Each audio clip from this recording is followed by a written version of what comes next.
Hello, and a massive welcome to the latest episode of the Property Lifestyle Mastery podcast. I am Jackie Tomes, and I am delighted to announce that this is our 52nd episode. That's right. The Property Lifestyle Mastery podcast is 1 year old. Oh my goodness. And I think nothing better really than for today to celebrate that milestone than to talk about the different levels of that entrepreneurial journey and how you get your business and yourself through those different phases. We're going to be talking about the Wealth Lighthouse, which you may have heard about before, pioneered by Roger Hamilton. But we're going to be taking that framework and applying it to property and talking about the different challenges that you have to navigate through each phase. And those phases are about personal mastery, the freedom that you can create, the wealth and the cash flow that you can create. So you're really going to love this one. So happy 1 year birthday to Property Lifestyle Mastery, and I hope you enjoy today's episode. Hello, Dom. Hi, Jackie. Excited about this one. It's one of my favorite models that I discovered as an entrepreneur. Oh, I love it. Yeah, I love listening to you talk about the Wealth Lighthouse. I just think it always brings such clarity to people in terms of where they're at with their businesses, and it just shows a really nice path through. So yeah, I'm really looking forward to you digging into this and sharing what it's about, and then us bringing some experiences to life. So yeah, kick us off. What is this Wealth Lighthouse? Where has it come from? Like, why is it helpful? Okay, so every entrepreneur goes through a journey, a path, which, if you understand it, suddenly everything makes a lot more sense. And you can see the journey that you effectively have to go through in the different stages and the difficulties that you're going to get at different stages. So it's old wisdom. All the best wisdom is around 4,000 years old. This links to the chakras or the energy centers that we have in our bodies, but it's to do with business in particular, and in particular the flow of money through you and through your business. So that effectively there are three prisms that they call, and the first one is the personal one, where you're getting clarity around your cash flow through the service that you're providing. So the first three prisms are all about your personal cash flow. The second three prisms are all about enterprise, so your business, and that's where we operate, and that's where most of our clients tend to operate as well. And then the third prism is really about the impact that you're having in the world, and this is really very few people get to that top third, but it's the people like Gandhi, Richard Branson, Elon Musk, all the big names that who might have passed away, but their legacy is still having a massive impact. So think about in those three ways. Those three: one is personal, two is enterprise, and three is sort of status and impact that you have over time. So those are the three. If we start at the bottom, and I think a lot of entrepreneurs who have found it incredibly difficult, and perhaps they relate to this, often when you're at the first level is the infrared color. And this is where you're losing money each month. You're trying to start your business, you're maybe investing in it, but you're not making anything at the moment. And at that level, the feelings are things like victimhood, things like, why is this happening to me? There's suffering, there's blame. Oh, I'm blamed because I haven't got enough marketing, or I haven't got enough budget to spend on a salesperson to do this for me. And there's an element of martyrdom, and but also really holding on to the fact that you think that you're right. This is the way, I must make it work. And actually, it leads to loads of stress and anxiety, and it's almost a sense of helplessness sometimes.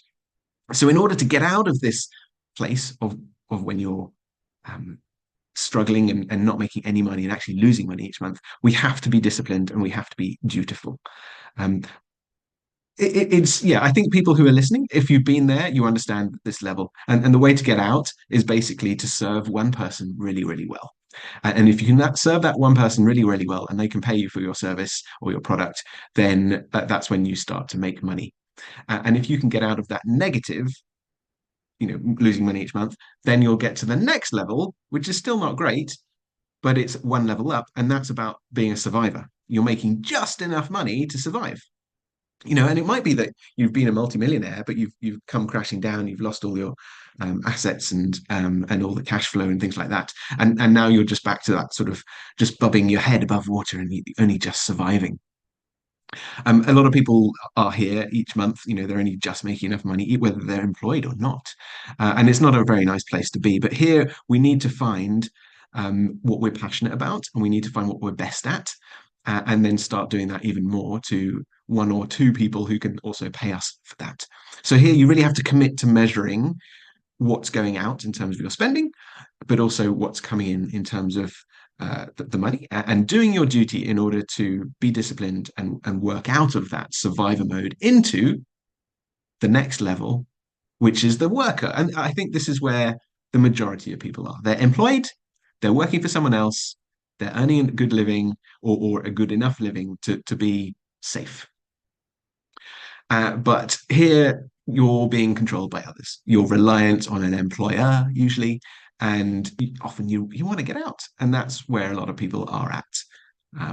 So yeah, those are the first three levels. I could go on literally all day, but any thoughts and questions on No, that, it's Jackie? brilliant. No, I just guess just like a waypoint, which is great. So this is so far, you've done the first prism, so the foundation prism. So there's three levels. So we've gone through level one, which is the infrared victim level, into level two, which is the red level, which is survivor, and now into level three, which is orange, which is the worker level. I think that you've outlined it really nicely.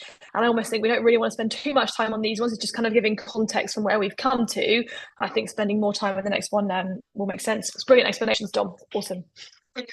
Great. Okay, so the orange worker, the orange level, or the worker, the employed person. Here, we really need to start, in order to move up, we need to start mastering our market and getting known for what we are good at. Because at some point, like I did, like you did, we went from being an employee to stepping out and being good, if not very good, at something. Whether it's investing in property, whether it's raising finance, whether it's public speaking, whether it's anything, finding deals. There's something that you're brilliant at that pays you enough money to get out of that employment status. The next level that people get to, and this is a lovely, lovely level that I would say I'm at a little bit in certain areas of my life, and that is the player level. So someone who, like a golf player, for example, who makes enough money from doing what they love, playing golf and making money from it. Here, you're a master of your own time. You're a master of your own cash flow. Um, but it also relies on you, yourself, to create that income. So even famous speakers like Jack Canfield and other people who are on platforms speaking, often these people are brilliant at what they do. They're brilliant at speaking and they make enough money from their books and everything else, but they are their own limitation. So in order to move up, that's when we have to start growing a team. So before I get onto that, though, I would say the people that we work with, we're helping them, generally speaking, to go from orange employment with a few properties to a player and the next level, which is green, which is a performer. Or we're taking them from being a player, as in they're making their own income from property very often, but they really want to scale up and free up more time so that they're not the one doing everything. And that's kind of our sweet spot of who we work with, in particular the ones who aren't already employed but have enough money from property to scale, but they are their own limitation.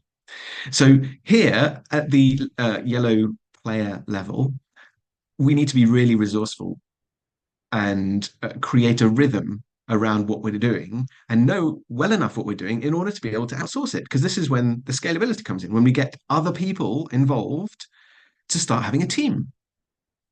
So the team it could be a VA, it could be a bookkeeper, it could be an events manager, it could be an operations person, someone to come in and help you and take off some of the lower value tasks off your plate so that you can focus on your brilliance and do more of what you're brilliant at, because that's where your highest value tasks lie. So that's the way to go from yellow to green, which is the performer, where you have effectively a small team through your team rhythm, your weekly meetings that you have with everyone's operating well with you and for you to grow the business. So here it's great, but there's kind of like a motorway. It still gets jammed, and often the factor that gets jammed is you, because you're sort of the final decision maker. And that's when going up to the next level from the performer, where you're kind of orchestrating the team, to the next level, which is subtle but different. You're the conductor now, just like in a um, an orchestra. You're not facing the audience, you're facing your team, and you're conducting them and orchestrating them. And that's where you can have multiple businesses like you do, Jackie, you and Dave. You have 4 5 businesses, and you've got team members operating and running and doing those all at the same time. So if you think of the green level as maybe one business with a team, blue is multiple businesses with several teams. And that's where real money starts to be made, because you've got several income streams and they all often impact each other. Just like, and maybe you want to give an example here of the different businesses that you have and how they impact each other. But that's the ultimate for most people, is to get to that level where you've got multiple businesses. Yeah, and they've got that interconnectedness is important. I wonder, yeah, I just think it's so great the way you're just laying it all out in terms of, I think the journey is important, because I think so often you kind of see people almost wanting to jump and skip stages to go from like um maybe worker and trying to go straight to conductor. They've got multiple things going on at the same time, and actually you can see why that doesn't work. And I think we've often tried to do that at various points ourselves. Like when you get too many ideas all at the same time, you try and start multiple things, you try and like hire different team members, and it just doesn't work.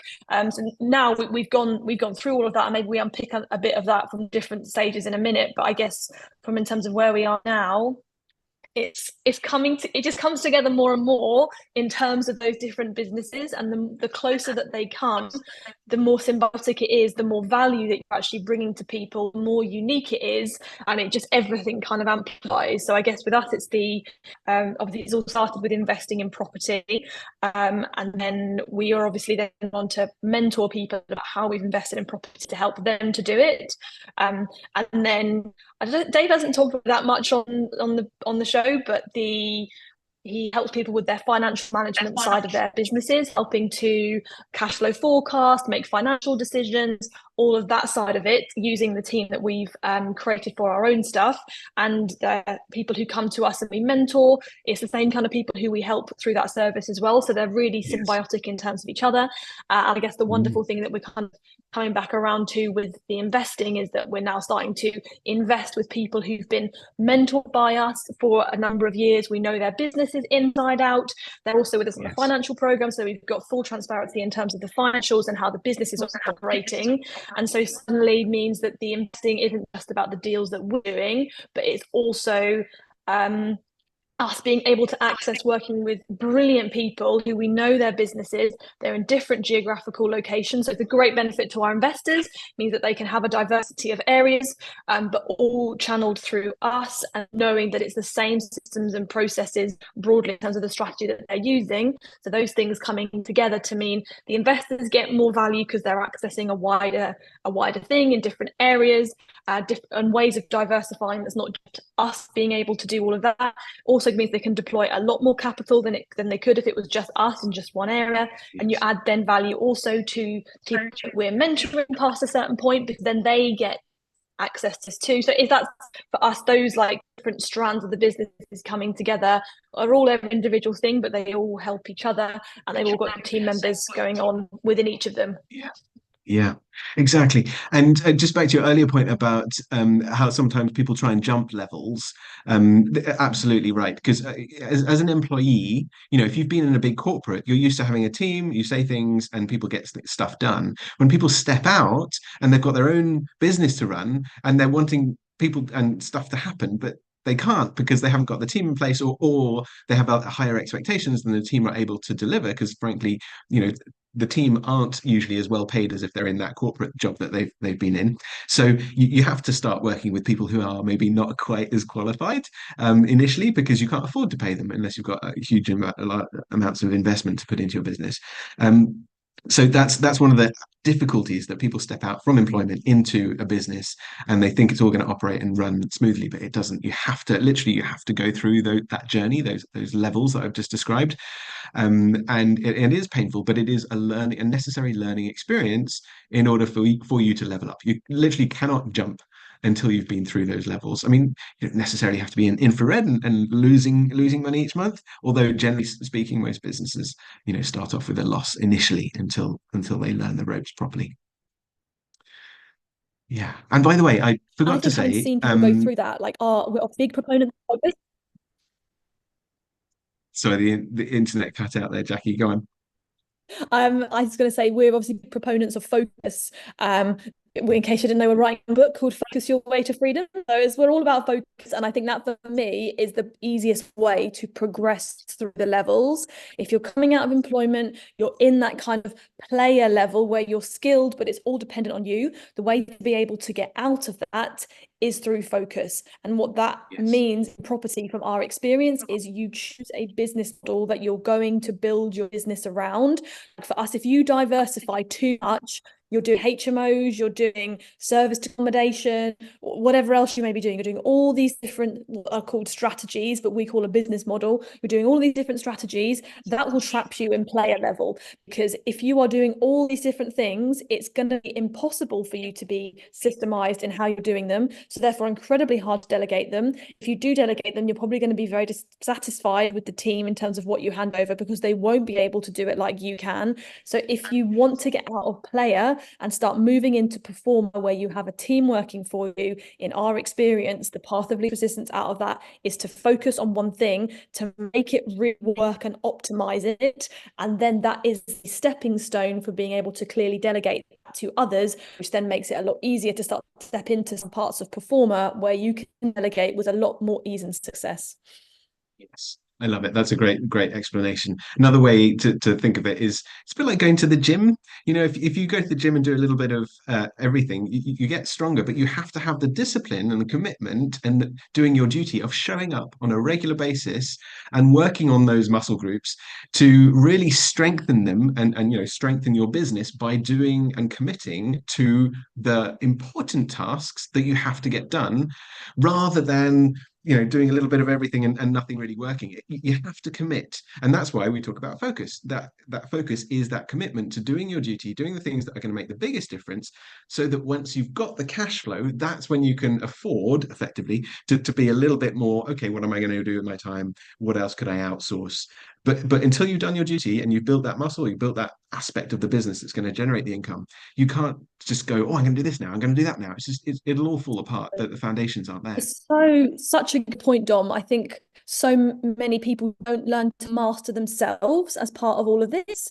I think you can't just go and just chuck stuff over to people and just delegate everything because you can't afford it. Like, you've got to build the business in a way that's actually got, you can make money on your growth through all of it. And part of that is learning to master how you juggle lots of different priorities, how you make sure that you're getting the important things done. And therefore that's like how you block in your time, how you make things happen. And that ability to juggle things and master yourself, it's essentially what you're doing when you get to conductor level, but you're just holding a lot more.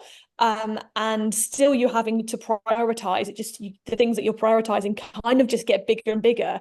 And I think if you don't learn to master yourself and your time and your priorities at the yellow player level, I think you'll really struggle as you try to progress through. And I'm not sure how successful that really is. Yeah, it makes me think. The nice thing about the prisms is that you understand that the first three levels are about you.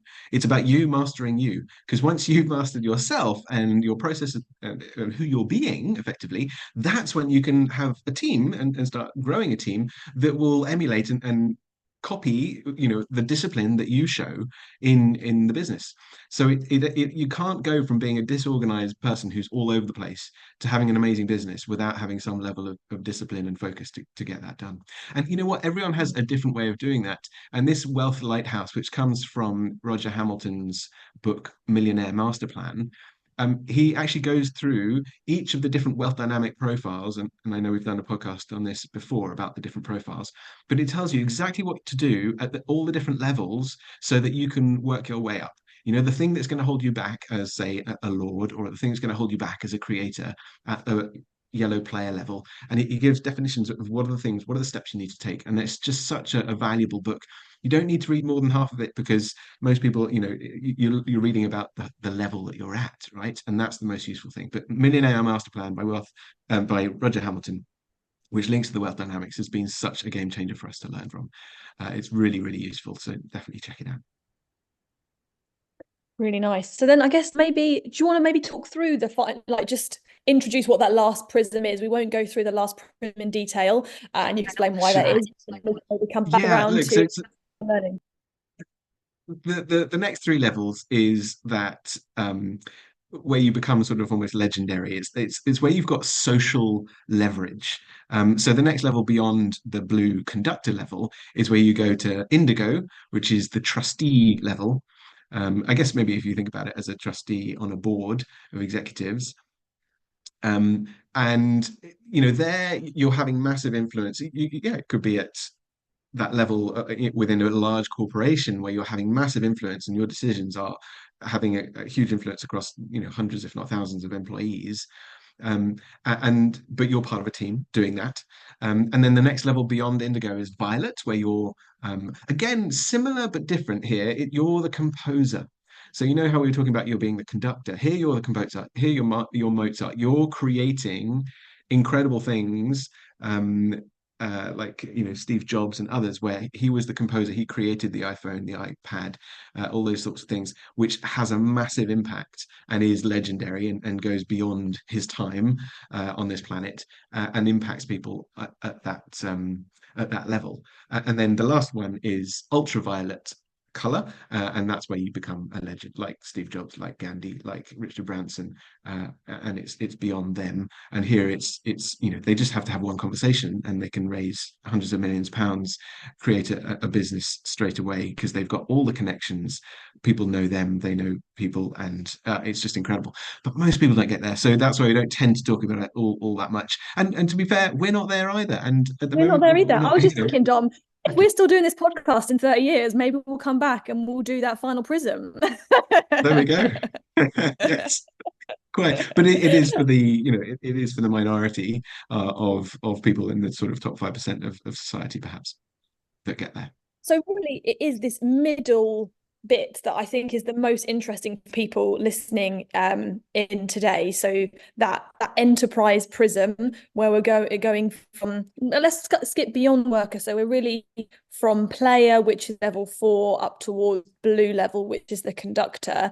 Essentially making me think about the journey that kind of we've been on and what I've been writing about in the book. And actually, I think that the book, Focus Your Way to Freedom, it is all about that journey of working our way through these different levels of the lighthouse and the challenges that come up at each of the different stages in being able to progress. And obviously for us, we're big freedom junkies, so it's how do you do all of this in a way that creates freedom, because I think you could be at conductor level but not necessarily free. Like you could still be involved in a heck of a lot of stuff and not have the ability to have things on your own time terms. So I think, it's just nice to see the book actually through that lens, which I hadn't quite thought about before. Yeah. It's cool. It does relate to so many areas, and that's why it links back to the chakras in the body, or the energy centers in the body, and how we need to sort of master the different areas and the different energy centers that in our body in order to feel full health. Because when you've got health in all areas, that's when you can have the biggest impact, and you do impact other people just by who you're being, not just what you're doing. So it is holistic, and that's why I like it as a model, and it makes so much sense and clarity. And it's like, oh, that's why I'm struggling. That's what I need to do to move up the next level. Okay, I get it now. So it is a useful one to be aware of. So in terms of, let's just talk a little bit more then about the yellow player level. You're very much involved in it. So we've spoken about this, like getting focused, starting to fit to the way that I would put it would be to focus on building your business in a systemized way.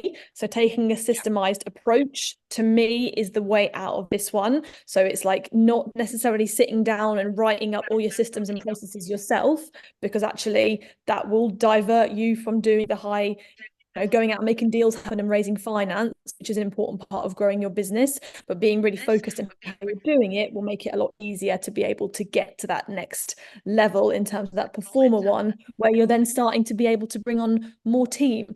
So I guess what challenges do you see from people more at the performer level? At the performer level, so that would be the green. That's where it's you facing one team to get from the green level of performer to the next level of conductor is when you have multiple teams. And that's like what you've been through in the last few years of growing multiple teams at the same time.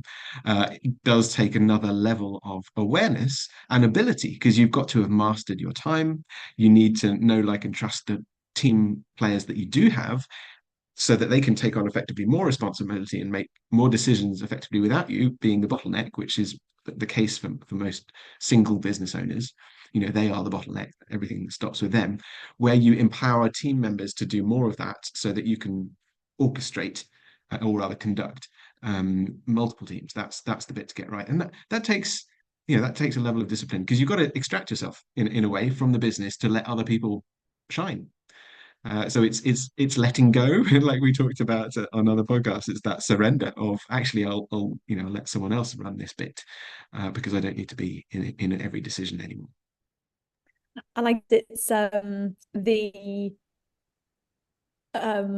routines and the rhythms for team, I would say, is what you've got to master at this stage. So you're starting to, with the yellow level moving into the green level, you're starting to be able to delegate. But then I think to really master the performer level, you've got to be able to have a rhythm where it's not just about delegating and micromanaging to different team members. It's about actually them being empowered, clear on their roles, how the different team members are communicating between themselves, just setting up those routines and those rhythms for how that all happens, to make sure that a team has the ability to work without your constant involvement. I think you're still, of course, going to be involved, but people have autonomy to be able to do things without constantly coming to ask you questions. So for us, we use a lot of the stuff from the traction playbook and the scaling up playbook in terms of our weekly meeting them. So we use the level 10 agendas that are discussed in the book Traction. We use huddles to keep the pace and the flow going through the week in terms of how team members communicate. And we're really disciplined in terms of what questions get sent to us to be answered as a team as a whole between meetings, because the meeting rhythm is there for the discussion, and then we have time to be able to work on things individually without fear of constant interruption. Actually, it makes me laugh because we've got one of our outsourced providers always insists on picking up the phone and trying to call us to have a conversation, and this week I was like, stop calling us, we will not answer the phone to you. And this is not just me, this is my team. When we're in a meeting, so we won't answer. Otherwise, we are focused and we're doing our work. We're like getting it done, and we're not going to pick up the phone because we know we're going to get distracted. And we'll call back at that time when we're available. And that's just that kind of like that discipline going from just you to also the team and the rhythms as well. Yeah, it's funny because I do see that, sometimes customers get in touch and they're like, no, I want to speak to Jackie. It's like, no, you can't speak to Jackie because she's already got an agenda, set out for the week, if not 4 or 5 weeks.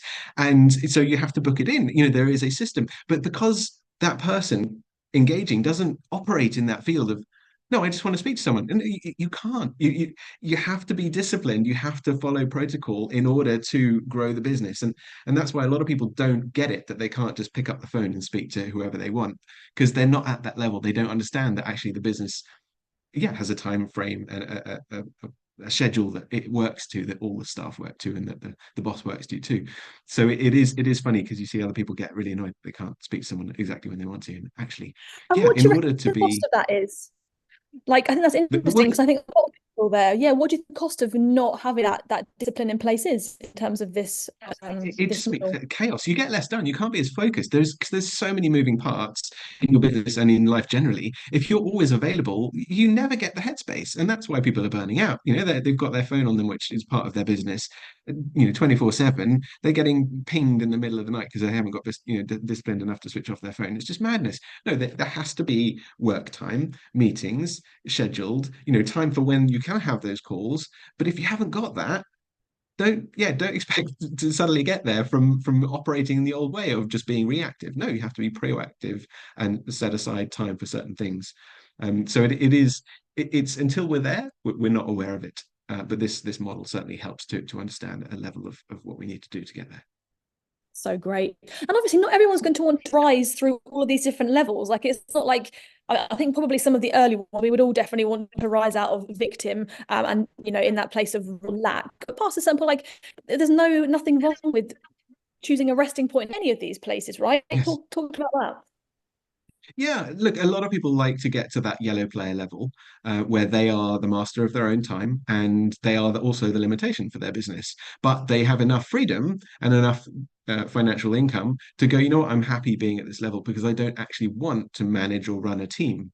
In fact, we know some of our mentees, they're like, no, no, no, we don't want a team, don't want a team.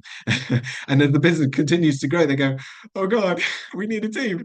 And then they realize that actually, yeah, it is necessary to get people on if they want to continue to grow, but you cannot operate in the old way in order at the new level. So that's one example. Another one would be actually some people are happy being employees, and that's why they're an employee most of their life, and they work for 35 years, 40 years in a company. They maybe move around a little bit and move up, but ultimately they don't want to have the stress or responsibility of effectively running their own business and being in charge of their own time, perhaps because they haven't got the discipline to switch off, um, and they would be working, all hours if they did run their own company. But it's an adventure, and some people choose not to go down the difficult path, and others want to continue down that path. But each to their own. There's no right or wrong on this. You make the decision. But all I would say is that you know that your life wants to experience itself and it wants you to continue to grow. So it will throw lessons at you and it will throw difficulty at you. And actually, if you just embrace those difficulties and go, okay, what am I going to learn from this? And what do I need to learn from this to overcome it? That's when life starts to suddenly get easier because you're working with the flow rather than against the flow. And you're not holding on to thinking that life has to be this way. Actually, life is there to help you learn and grow. So if you always think in that way, then you see every difficulty as actually it's a gift, and it's helping you to experience more of life. Really nice, Dom. Very nice. So what would you say you'd want people's main takeaway to be from this conversation today? The main takeaway I would say is the level that you're at now is not the one that you will be operating at in order to grow your business. You have to be open to new ways of doing things in order to level up. So keep learning from the best, get a mentor, join a mastermind, and be open to stepping up and changing. Change is the only constant. If we're not changing, then we're getting left behind because the rest of the world is changing. So get comfortable being uncomfortable. Really nice. How about you? And I would say mine would be not to try and be aiming to get through like the lighthouse. Like, don't be like, I want to be up there, and be like kind of striving to move through it. I think the way that you're putting it there is really nice. It's like, what do I need? What challenges am I being thrown with where I'm currently at? And how can I learn from them and grow to the place where actually they don't even feel like problems anymore, and actually it all becomes more enjoyable. And then I think you do start to naturally rise, if that is the right way to put it, to the next level. Yeah, exactly. Nice. So where are you on the Wealth Lighthouse? Do you want to progress? And what are the Oh, next steps? yeah, exactly. So yeah, and it would be great for people to look at the levels and go through and see where they're at so that they get a picture. And it might be that certain areas of your life you're in one area. Um, you know, so it might do consulting and speaking. So that would be more like a yellow player level. And then in other parts of the business and in property and others, that might be more of a green level where you've got a team running things for you. So you might be in multiple levels at the same time based on what you're doing with your life at the moment. Yes, right. And it must with Wealth Dynamics is like a primary where you spend most of your time, like the primary thing, but there's a few other things that you might fall into. So yeah, go and read up about what your current primary level is, see where you are and see what you think you might need to learn to be able to get to the next level. Thanks so much for joining us on that episode. I think it's just such a great way to just envision the different stages of the journey, and lovely just to hear Dom lighting up on this topic. So talking about freedom and talking about the fact that it's our 1 year anniversary, we are going to be running a special event in July that is called Finding Freedom Live. And this is all about creating financial and time freedom from your property business and really what freedom really is. So we've got it's a workshop, so we're going to be doing some great exercises on designing your ideal life and making sure that you are putting the foundations in place for freedom, whether that's a holiday every 6 weeks or whatever else your version of that is. Some real practical tools as well in terms of productivity and time mastery, and also some real mindset stuff that we're going to dive into on that day to make sure you can experience freedom in all its forms. If you want to join us, it's Thursday the 11th of July. It's called Finding Freedom Live, and you can find out all the info and book your ticket at property-strategy.com/FFL for Finding Freedom Live. So next week, Dave and I will be zooming into you to talk about how you can revolutionize your relationships with candor, vulnerability, and authenticity. God, it's a powerhouse of a conversation. I can't wait for you to hear it. So until then, have a great week. We'll see you next week.